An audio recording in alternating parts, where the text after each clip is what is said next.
Some people trust way too much in professionals. And we see this in big and small ways. We see this in big ways when it comes to our bodies.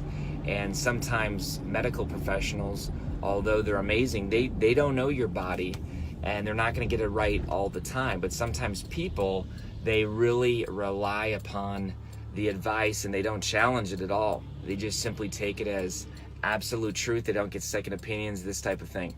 But you know, we do it in subtle ways as well. Like today, the guys and I were going to go out biking and there was no rain projected, but if you look at the roads, they're completely drenched. It just got done raining, but the professionals said it wasn't going to rain. Here's my point. Are you someone in life and in business that puts too much stock in what the professionals are saying? There are times that they say it is absolutely crazy to invest in the market. All the professionals say you're an idiot if you do that, or never do this stock. Other times people say, look, you should never write a book, or you should never start that thing now.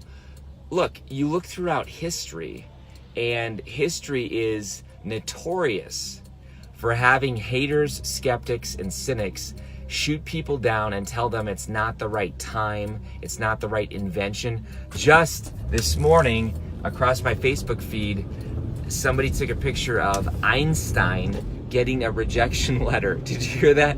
Einstein getting a rejection letter because his theories on space and travel were called too artistic and not too scientific.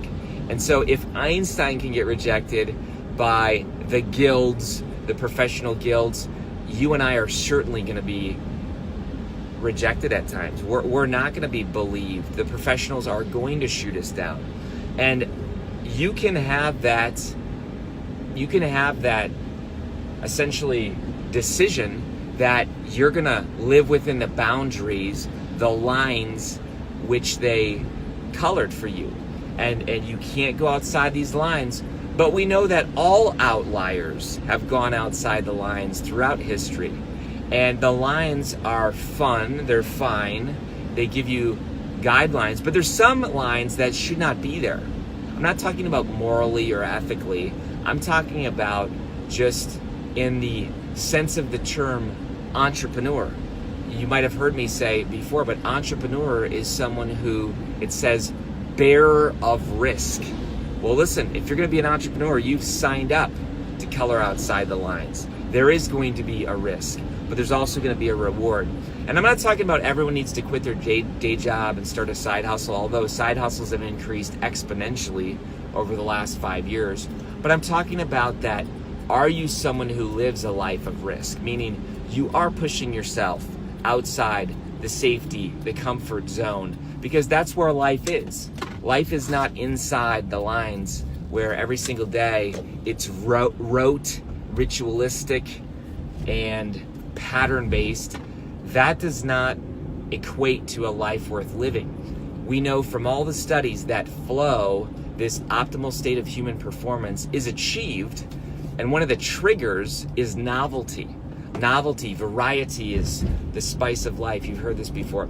So I want to challenge you today to infuse and inject this attitude, this mindset that, you know what, maybe, just maybe, the professionals are not right in every situation. They get it wrong with the weather. They get it wrong with the economy. They get it wrong with our bodies and our health.